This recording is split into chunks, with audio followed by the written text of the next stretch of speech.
Hello food lovers, welcome to simple curries. నేను మీ రేఖ. Today recipe వచ్చేసి చిన్న చేపల పులుసు. ఈ కర్రీని ప్రిపేర్ చేసుకోవడానికి ఎక్కువ టైం కూడా పట్టదు, చాలా సింపుల్గా ప్రిపేర్ చేసుకోవచ్చు. ఈ చిన్న చేపల పులుసుని వేడివేడి అన్నంలో వేసుకొని తిన్నారంటే అందరూ ఆహా అనాల్సిందే. ఇక్కడ నేను 250 గ్రాముల వరకు చిన్న చేపల్ని తీసుకున్నాను. కొంచెం ఉప్పు, కొంచెం పసుపు వేసుకొని బాగా కలపండి. ఇలా కలుపుకున్న తర్వాత 2-3 సార్లు వాటర్లో కడగాలి. ఇలా చేయడం వల్ల చేపలు నీచు వాసన లేకుండా ఉంటాయి. ఈ విధంగా వాటర్లో 2-3 సార్లు బాగా కడుక్కున్న తర్వాత ఇప్పుడు ఈ చేపల్లోకి 1/2 టీ స్పూన్ పసుపు, 1/2 టీ స్పూన్ ఉప్పు, 2 టీ స్పూన్ల కారం వేసుకోండి.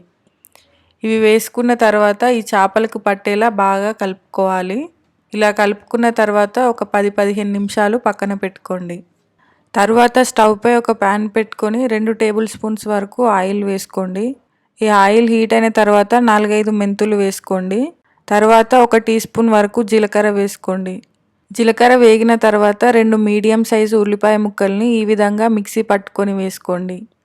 అలాగే దీంట్లోకి 3 పచ్చిమిర్చీలను కూడా వేసుకొని ఈ ఉల్లిపాయ ముక్కలు బాగా వేపుకోవాలి. ఈ ఉల్లిపాయ ముక్కలు వేగిన తర్వాత కొంచెం పుదీనా వేసుకోండి. కొత్తిమీరను కూడా వేసుకున్న తర్వాత ఒకసారి బాగా కలుపుకోండి. అలాగే దీంట్లోకి 1/2 టీ స్పూన్ పసుపు, ఫ్రెష్గా నూరుకున్న 2 టీ స్పూన్ల అల్లం వెల్లుల్లి పేస్ట్ వేసుకోండి. ఇవన్నీ వేసుకున్న తర్వాత బాగా కలుపుకోవాలి. తర్వాత దీంట్లోకి 3 మీడియం సైజు టమాటాలను ఈ విధంగా కట్ చేసుకొని వేసుకోండి. టమాటాలు వేసుకున్న తర్వాత మరొకసారి బాగా కలుపుకొని ఈ టమాటో ముక్కలు మెత్తగా మగ్గే వరకు వెయిట్ చేయాలి. 5-6 నిమిషాల తర్వాత టమాటాలు ఈ విధంగా చక్కగా మగ్గుతాయి. ఇప్పుడు మరొకసారి బాగా కలుపుకోవాలి. అలాగే దీంట్లోకి 1 టేబుల్ స్పూన్ కారం, 1 టీ స్పూన్ ఉప్పు, 1/2 టీ స్పూన్ ధనియాల పొడి వేసుకోండి. ఈ ఉప్పు కారం చూసుకొని వేసుకోండి, ఎందుకంటే మనం ముందుగానే చేపల్లో కొంచెం వేసి మ్యారినేట్ చేసుకుంటున్నాం కదా, అందువల్ల. ఇవి వేసుకున్న తర్వాత మరొకసారి బాగా కలుపుకోండి. ఇలా కలుపుకున్న తర్వాత మూత పెట్టుకొని ఆయిల్ పైకి వచ్చే వరకు వెయిట్ చేయండి. 4-5 నిమిషాల తర్వాత ఆయిల్ ఈ విధంగా పైకి తేలుతుంది. ఇప్పుడు ఒకసారి చక్కగా కలుపుకోండి. ఇలా కలుపుకున్న తర్వాత మనం ముందుగా మ్యారినేట్ చేసుకొని పెట్టుకున్న చేప ముక్కల్ని వేసుకోవాలి. ఈ విధంగా చేప ముక్కలు వేసుకున్న తర్వాత మరొకసారి బాగా కలుపుకోండి. ఈ గరిటెతో కలపడం అనేది ఒక్కసారే కలపాలి. ఈ చేపల పులుసు మరుగుతున్నప్పుడు గరిటెతో తిప్పలేము, ఎందుకంటే చేప ముక్కలు విరిగిపోతాయి. ఈ విధంగా కలుపుకున్న తర్వాత ఒక 5 నిమిషాలు ఈ చేపల్ని మగ్గించుకుందాం. 5 నిమిషాల తర్వాత చేప ముక్కలు చక్కగా మగ్గాయి. ఇప్పుడు గరిటెతో తిప్పకుండా ఈ గిన్నె మొత్తాన్ని ఒకసారి కదపండి. ఇలా కలుపుకున్న తర్వాత చింతపండు రసాన్ని వేసుకోవాలి.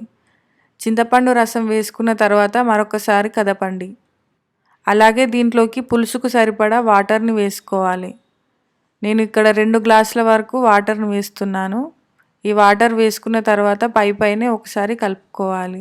ఇలా కలుపుకున్న తర్వాత ఈ పులుసుపై కొంచెం కొత్తిమీరను వేసుకొని బాగా మరిగించుకోవాలి. 10-15 నిమిషాల వరకు పులుసు బాగా మరిగింది. ఇలా బాగా మరిగిన తర్వాత స్టవ్ ఆఫ్ చేసి కొంచెం కొత్తిమీరను వేసుకోండి. చాలా సింపుల్గా ఈ చిన్న చేపల పులుసును ఏ విధంగా ప్రిపేర్ చేసుకోవాలో చూశారు కదా. మీరు కూడా ఈ స్టైల్లో తప్పకుండా ట్రై చేయండి, టేస్ట్ చాలా బాగుంటుంది. Thanks for watching. మీకు మా వీడియోలు నచ్చినట్లయితే మీ ఫ్రెండ్స్ అండ్ ఫ్యామిలీ మెంబర్స్కి షేర్ చేయండి, లైక్ చేయండి. Please subscribe to my channel.